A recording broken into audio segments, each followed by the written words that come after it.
They set up the poor mechanic on a blind date as a prank, but the CEO's daughter said, "I like him." Eli Turner was 30 years old and lived a quiet life on the outskirts of town. A skilled mechanic with strong hands and a gentle nature, he spent his days fixing cars and his evenings caring for his aging mother. He did not go out much. He did not dress up. He stayed off dating apps and rarely talked about romance. What he did, day in and day out, was offer help to anyone who needed it, expecting nothing in return. At the garage, a group of younger men from a nearby office often stopped by during their lunch breaks. They liked Eli, in a distant sort of way, but found his simplicity amusing. His outdated clothes, his cluelessness around women, his habit of bringing the same sandwich every day. He probably thinks a date means changing oil together. One of them joked once, making the others laugh. Then one day, they had an idea. "Let's set him up on a blind date," one said, grinning. "Somewhere fancy. See what happens when a woman way out of his league just walks." They crafted a fake program, something like Workers' Appreciation Blind Date. They told Eli he'd been nominated by a secret admirer. The prize? Dinner at one of the fanciest restaurants in town and the chance to meet someone special. Eli was confused but touched. He never thought of himself as date-worthy. But that night, when he told his mother, she smiled gently and squeezed his hand. "Maybe it's time," she said. "You never know. There could be someone out there who sees you the way I do." And so Eli agreed. On Saturday, he spent the morning getting ready. He picked out the best clothes he owned, a white button-up shirt, freshly ironed despite a faint oil stain on the sleeve, left there from fixing a kid's bike chain last fall. His khakis were snug, his sneakers old but clean. He looked in the mirror and gave himself a small nod.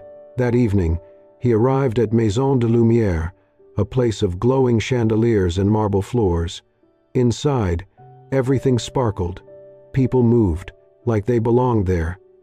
Eli, holding his breath, stepped in and gave his name. The host led him to a small table by the window. He sat quietly, glancing at the menu but too nervous to read. 15 minutes passed. Then, she arrived. Tall, beautiful, dressed in designer heels and confidence. She walked up, scanned him from head to toe. Her eyes paused at the oil stain. She didn't sit. "I don't think you're the kind of man I was expecting," she said, voice cool. Then she turned and walked away. Eli stared at the empty chair. His shoulders sank. His eyes dropped. He stayed that way for 5 seconds, just 5, but it felt like the world had stopped. Then he exhaled, sat up, and looked out the window. A waiter approached. "Sir, would you still like to order?" Eli nodded slowly. "Yeah, I'll take the pepperoni pizza, just for me tonight." The waiter walked away. Eli sat back, trying to let it roll off. Maybe this was just his place in life. Quiet, small, invisible, but still he smiled faintly.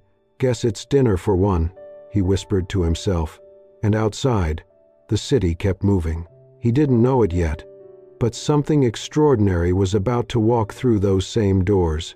Eli was halfway through his pizza, the warmth of melted cheese doing little to ease the sting in his chest. He had been trying to enjoy it, telling himself it was just another meal, just another night. The voices of diners faded into a distant hum as he stared out the window, watching the evening slip by. Then came a small, clear voice behind him. "Mommy, I like him. Can we sit with him?" Eli turned slowly, unsure if he had heard right. A few feet away stood a woman holding the hand of a small child. The little girl looked no older than 3, with soft brown curls and curious eyes. She was pointing directly at him. The woman beside her was striking in a quiet, graceful way. Her blonde hair curled softly past her shoulders. She wore a simple cream-colored dress, but what caught Eli most was her expression, elegance edged with something heavy. Sadness, maybe, or weariness deeper than tiredness. Their eyes met, a flicker of surprise, then mild embarrassment. "I'm so sorry," she said quickly. She tends to say exactly what she's thinking. I hope she didn't bother you." Eli straightened. He looked at the girl, now smiling at him, swaying slightly in her mother's grip. "No, not at all," he said, a smile forming. "It's nice." There was a pause. The woman looked at her daughter, then at the empty seat across from Eli. "If you don't mind," she said, "could we join you? Just for a bit?" Eli hesitated, not because he didn't want company, but because he couldn't quite believe it. Someone like her, sitting with someone like him? Still, he nodded. "Sure. Please." She smiled, a soft, flickering smile, then helped her daughter into the booth and sat across from Eli. The little girl leaned forward, elbows on the table. "I like your shirt," she said. Eli glanced at his old white button-up, oil-stained on one sleeve, something he'd tried to hide earlier. "Thanks," he replied, chuckling. "It's been through a lot. I'm Mila," the girl added proudly. "This is Mila," the woman echoed, smoothing her daughter's hair. "I'm Eli," he said, reaching a hand across the table. She took it. "Savannah." For a few moments, they simply sat, two adults and a child who looked perfectly at ease. Eli didn't know what to say. Savannah didn't seem like someone from his world, and yet, here she was. Mila reached for a breadstick from the basket the waiter had just set down. "Do you like pizza?" she asked Eli, mouth half full. "I do," he said. "It's my favorite." "Me too," she exclaimed, then turned to her mom. "Mommy, we should eat pizza with him every day." Savannah laughed softly, covering her mouth. It was the first time Eli saw her face truly light up. The waiter returned, clearly curious but composed. "Would you like anything else?" Savannah looked at Eli. "May I?" "Of course." She ordered a small margarita pizza and lemonade for Mila. Eli noticed how natural she seemed, how easily she fit into this odd little moment, as if it wasn't strange at all. As they waited, Savannah glanced around the room. "Funny," she said, more to herself than anyone. "We weren't even supposed to come here tonight." Eli tilted his head. "No?" She shook her head gently. "No. But sometimes, the best places are the ones you don't plan on." He smiled. "I've found that to be true." Outside, the sky was darkening, casting slow-moving shadows across the glass. Inside, something unexpected was quietly beginning. To Eli's surprise, talking with Savannah came easier than he expected. She didn't seem interested in bragging or dominating the conversation. In fact, she seemed far more comfortable listening than talking. He told her a bit about the garage where he worked, how he'd been fixing cars since he was a teenager, how he learned everything from his uncle and built his own tool bench from scrap metal. He mentioned his mother, too, how she had arthritis now, but still insisted on baking every Sunday for the neighbors. "Sounds like you've got a good heart," Savannah said. Eli shrugged modestly. "She raised me to treat people right. That's about the only rule I've stuck with." Savannah smiled, but there was something in her eyes, something Eli couldn't quite read, like she was present but also far away. When he gently asked about her work or what brought her to town, she steered the conversation back to her daughter. "Mila keeps me busy," she said with a light laugh. "She's 3 but already thinks she's running the world. She's bright," Eli said, watching the little girl as she carefully arranged packets of sugar into rows on the table. "Confident, too." Savannah nodded, her smile softening. "She's everything to me." The way she said it, quiet, protective, almost like a prayer, made Eli pause. She spoke about Mila with pride, but behind her voice was something else, something heavier. Loss? Exhaustion? It wasn't in her words.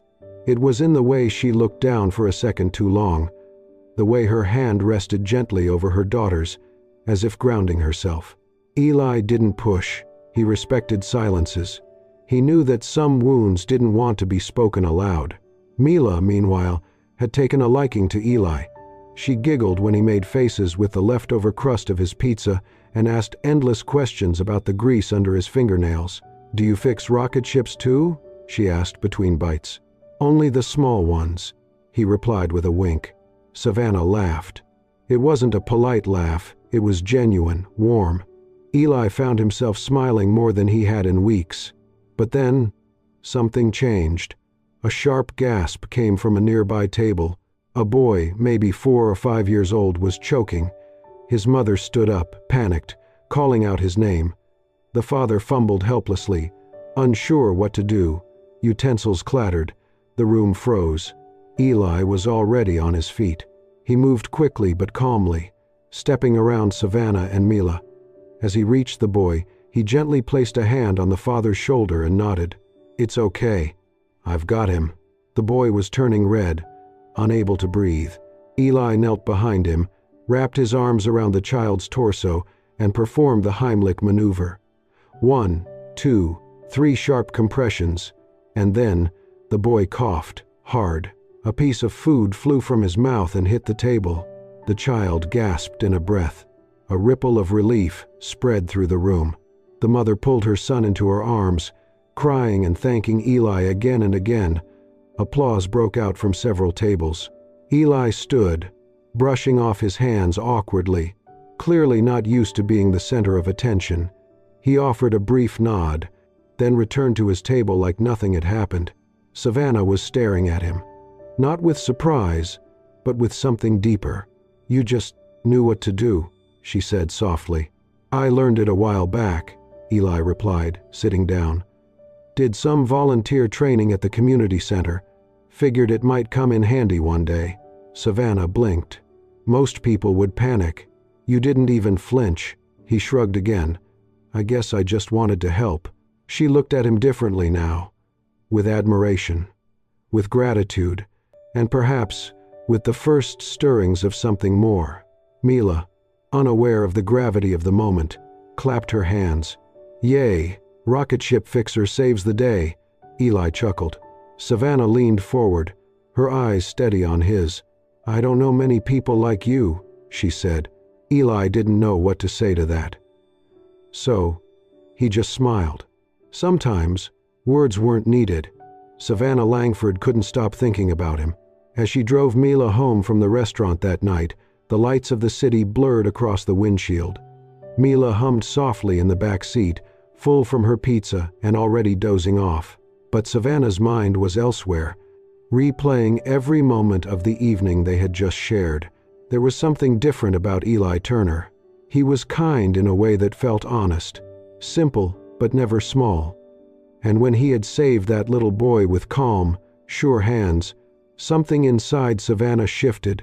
That night, after kissing Mila goodnight and tucking her in, Savannah poured herself a cup of tea and settled by the wide window of their luxury apartment. The skyline shimmered beyond the glass. Her blonde curls, a little tousled now, glowed under the soft lamplight. She sat silently, fingers curled around her mug, letting the stillness pull at memories she hadn't touched in years. She was Harold Langford's only daughter, CEO of Langford Motors. Her childhood was scheduled and spotless, expectations high, mistakes unacceptable. When she married young, it wasn't just about love. It was escape. She hoped someone might see her, not the heiress, not the title, but the real girl beneath the polish. But her husband hadn't been that person. The marriage dissolved quickly. She was left with a child, a shattered reputation, and headlines like "Heiress turned single mom." They painted her as a spoiled woman who made bad choices. They didn't see the quiet heartbreak, the sleepless nights, the shame. Since then, she'd built walls, composed, controlled, untouchable, until Eli. Then fate decided to step in again, unexpected, uninvited. A few days later, Savannah was driving Mila to preschool when warning lights blinked red on the dash. The car stuttered and stopped in the middle of a busy street. Horns blared. Engines revved behind her. Her heart pounded. "Mila, stay buckled, okay?" she said, forcing calm into her voice. She was reaching for her phone when a beat-up pickup truck pulled in behind her, and Eli stepped out. He walked to her window, wiping his hands with a rag. "Need a hand?" he asked, smiling. Savannah let out a breath she hadn't realized she was holding. "You again." He chuckled. "I'm starting to think your car likes me." Before she could answer, the back door flung open and Mila jumped out, sprinting toward him. "Grease superhero," she squealed, throwing her arms around his legs. Eli laughed and bent to hug her. "My favorite sidekick." Savannah climbed out of the car, shaking her head, eyes fixed on her daughter. "She never does that," she murmured. "Not even with family." Eli looked at her. Smile soft. "Kids know." He popped the hood, quickly diagnosing the issue. A loose sensor cable. Within minutes, he had it fixed. "All set," he said, wiping his hands. "Should be good to go." Savannah reached for her wallet. "Let me." Eli stopped her gently. "No, just glad I was nearby." At that, Mila dug into her backpack and pulled out her sticker sheet. She peeled off a shiny gold star and stuck it right over Eli's shirt pocket. "This is your hope star," she said. "You're a good person, and good people should always have hope." Eli froze, then crouched down slowly, eyes level with hers. "Thank you, Mila," he said softly. "That means a lot." Savannah blinked quickly, turning away under the guise of fixing her purse. Her eyes stung. It had been so long since anyone had treated her child, not like an accessory or an inconvenience, but like someone precious. Eli didn't perform kindness. He lived it. As he waved goodbye and drove off, Savannah stood on the sidewalk with Mila's small hand in hers. She watched his old truck disappear into the city traffic, and for the first time in what felt like years, she felt something quiet and terrifying rise in her chest. She felt safe. With him, rumors have a way of circling back, especially in a small, working-class neighborhood like the one around Eli's garage. After several run-ins between Eli and the elegant woman with the golden-haired child, whispers started up again. The same group of young men who had orchestrated the prank began to notice something they hadn't expected. Eli wasn't embarrassed. If anything, he looked connected to her. They saw her SUV pull up more than once, saw her get out, saw the little girl run to Eli like he was family. One afternoon, one of the guys muttered, loud enough for others to hear, "You know that blind date was a prank, right? The first girl. We told her to show up, take one look at him and leave." And he actually believed it. Eli heard. He didn't say a word. He stood with a wrench in hand, paused a few seconds in silence, then simply exhaled. No outrage, no bitterness, just a quiet sigh. Then he knelt beside the car he was working on and tightened the bolts. He had long grown used to being overlooked, underestimated, even mocked. But what still surprised him, what still caught him off guard, was kindness, especially when it showed up without warning. That evening, just as he was closing up, the hum of a well-maintained SUV pulled into the lot. Savannah stepped out first, her blonde curls catching the late sun. Mila followed, hopping out of the back seat and sprinting to Eli. "Grease superhero," she cried, throwing her arms around his legs. "I missed you." Eli laughed and bent down. "City's been real quiet without my sidekick." Savannah approached, holding 2 lemonades and a small smoothie. "Mila insisted we stop by," she said, smiling. "She thinks it's important to check in on her superhero." "I'm glad you did," Eli said warmly. They all sat on the old bench outside the garage. Mila leaned against Eli's shoulder, sipping her smoothie, while Savannah handed him a lemonade. They talked about the heat, summer plans, and a classic car Eli was restoring. At one point, Mila pulled out her sticker sheet and gently pressed another glittering star onto Eli's tool chest. "A second star," she declared. "One for today's hope." Savannah watched him closely, the way he listened without interruption, how he looked at Mila like she was the most important person in the world.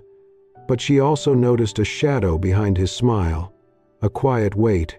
She didn't ask, didn't press, she just stayed, and that meant more to Eli than she would ever know. As the sun began to dip lower, they rose to leave. Eli walked them to the SUV. Savannah unlocked the doors, and Eli crouched beside the rear tire. "This one's a little low," he noted. Before she could respond, he grabbed his air compressor and topped it off. You always do that? Savannah asked, half amused. Old habit, Eli said. Makes me feel better knowing you and Mila are safe out there.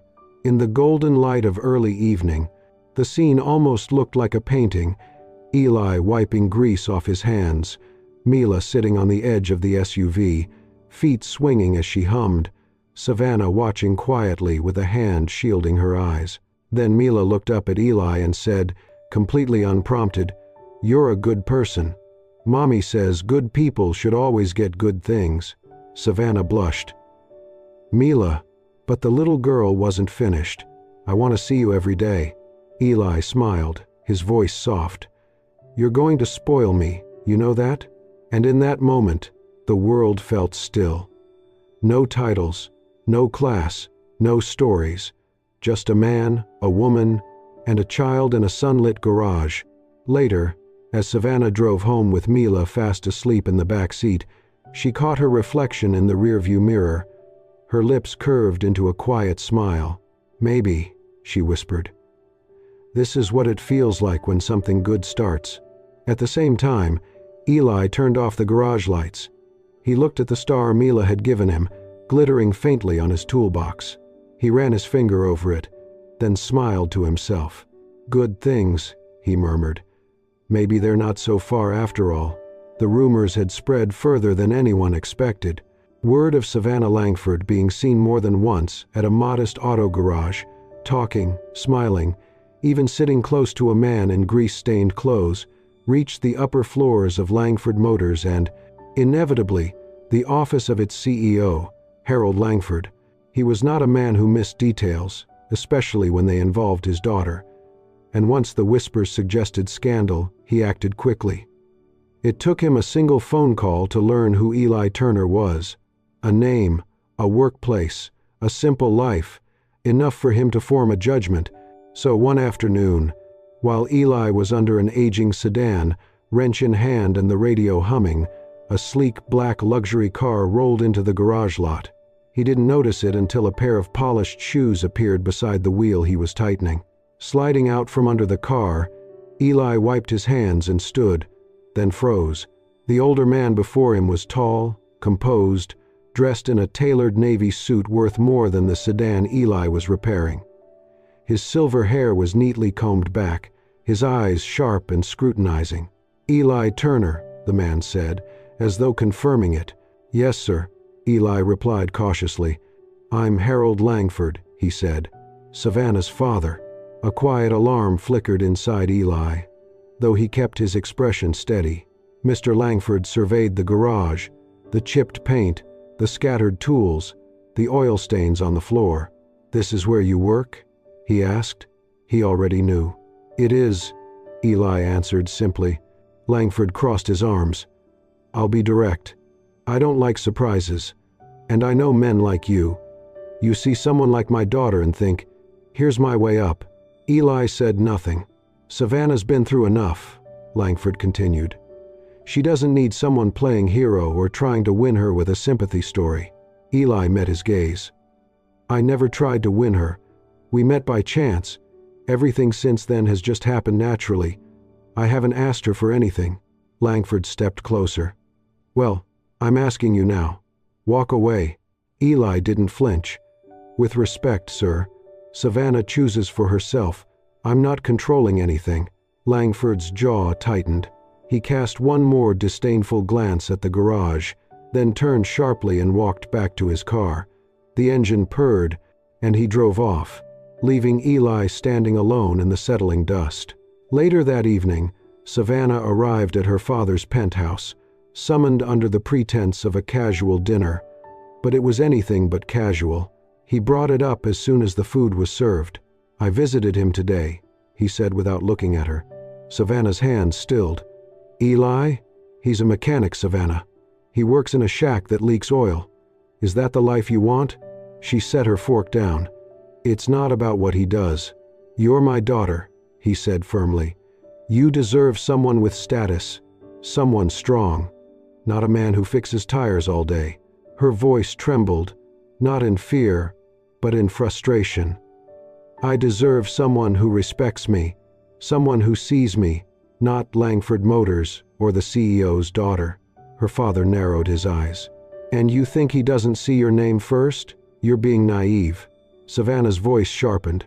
No, you're afraid. Afraid I might choose someone who makes me feel safe, and you won't be able to control it. Harold stood abruptly, his chair scraping the floor. I am protecting you. No, she replied, rising as well. You're protecting an image. The room fell into tense silence. Finally, she said, I'm not walking away from him. And you don't get to decide what kind of life is worthy of me. Without finishing her meal, she grabbed her purse and walked out, the door closing sharply behind her. Back at the garage, Eli worked quietly long after closing time, replaying the conversation he'd had with her father. He wasn't angry, just resigned. He had never expected to belong in her world. He had always known the divide between them was wide. But what he hadn't expected was that Savannah would fight fiercely to keep him in hers. It was a warm Saturday afternoon when Savannah and Mila visited the park near their apartment, a quiet space nestled between the chaos of the city and the calm of a nearby lake. The air was filled with children's laughter, the rustle of leaves, and the hum of summer. Savannah held Mila's hand as they strolled along the paved path. Birds chirped overhead. Mila skipped every few steps, pointing at dogs, flowers, and butterflies. For the first time in days, Savannah felt her chest loosen. Then, just ahead, she spotted a familiar figure crouched beside a woman with a crying toddler and a toppled stroller. The stroller's front wheel was bent inward, clearly broken. The woman looked overwhelmed, struggling to calm her child and manage the mess. Eli was already there. He had a wrench in one hand, his tool bag beside him on the grass. He spoke gently to the woman, offering a smile of reassurance as he realigned the wheel, adjusted the axle, and tightened a few bolts with calm, practiced ease. Savannah stopped in her tracks. Mila gasped, her whole face lighting up. Without hesitation, she let go of her mother's hand and bolted forward. "Grease, superhero," she called out, arms wide. Eli looked up, surprised, and then grinned as Mila threw herself against his legs. "Hey, Mila," he laughed, catching her easily. "What are you doing here, sidekick?" "I came to the park," she said proudly. "But now it's better because you're here." He chuckled, brushing a leaf from her hair. Savannah approached slowly, her heart tugging as she watched them. There was something so natural about it, Mila clinging to Eli like he belonged in her life. And then, out of nowhere, Mila blurted it out. "I like him," she declared loudly, looking up at her mother. "You like him too, Mommy." Savannah blinked, caught off guard. Her cheeks flushed pink. "Mila," she began.